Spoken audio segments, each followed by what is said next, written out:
Hello, my name is Jimmy Costello from the Design Center NX product marketing team. Today we're going to be discussing Mass Properties.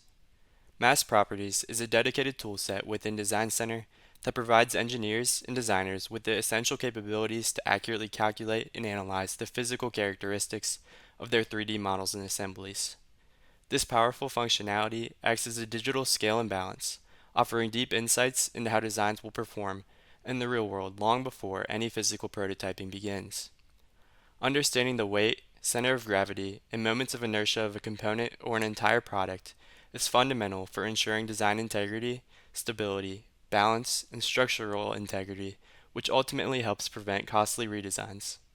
For moving parts, vehicles, or even consumer electronics, knowing these mass properties is critical for predicting performance, handling, and energy consumption. Let's jump in and get started. The first thing we will need to do if we're working with mass properties is to make sure it is a visible tab at the bottom of our assembly navigator. If it is not visible, we can navigate to the Analysis tab and select Show Mass Properties panels from the Mass Properties group. Another key area we need to pay attention to early in the process is our customer defaults. Navigating to Utilities, Customer Defaults, and then Gateway, we should find the Materials Mass section. Ensuring that Create Attribute is checked for our key properties here is incredibly important because it automates the creation of these mass property values as attributes directly onto your part or assembly files. This automation means we don't have to manually input or look up these values later, which saves valuable time and reduces the chance of error. Now that everything is set up, let's look at how mass properties can actually be used in our workflows. To populate our data into the Mass Properties tab, we can select the assembly or part we want to investigate from within the Assembly Navigator.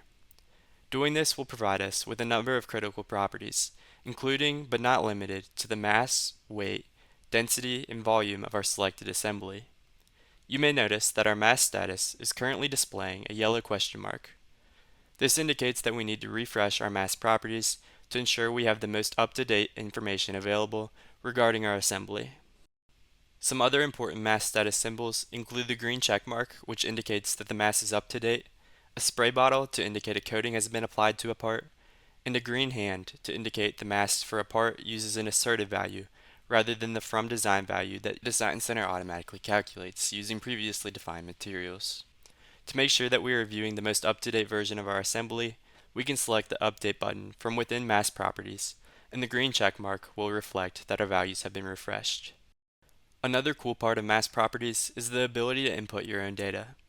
Columns like Asserted, Actual, Estimated, and Budget allow for you to personalize and track how your mass property statistics are matching up with expected values.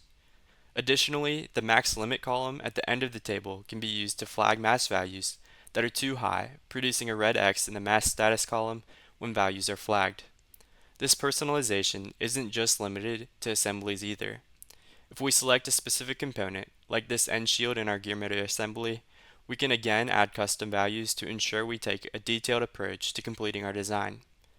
Comparing these values with the from design values is a great way to ensure your design is on track to meet specific targets.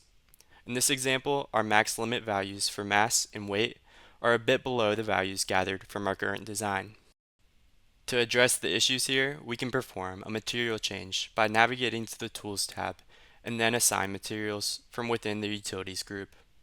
Let's say our current end shield is made of steel and we see its mass is higher than our limit. By selecting a different material, such as aluminum, we can directly impact the component's density and consequently its mass. This is a powerful way to reduce the overall mass of the component as well as the overall assembly, helping us to meet our target requirements. After making the material change, we must select the Update button once again in the Mass Properties panel. We will then see the From Design values refresh, reflecting the new light material, which now fits into our max limit requirements. This iterative process of designing, analyzing mass properties, and making adjustments is fundamental to optimizing our products. In conclusion, in this video, we've reviewed how to use mass properties to evaluate and assess our designs. We began by opening the Mass Properties window and selecting our top-level assembly to view its critical physical characteristics. Next, we explored the importance of setting up our customer defaults to automate attribute creation, streamlining our workflow. After that, we set up our estimated, budget, and max limit columns to provide a comprehensive framework for tracking and comparing design values against targets. And finally, we finished things up by exploring a practical example of changing our parts material makeup to meet our target mass. I would like to thank you for your time and attention.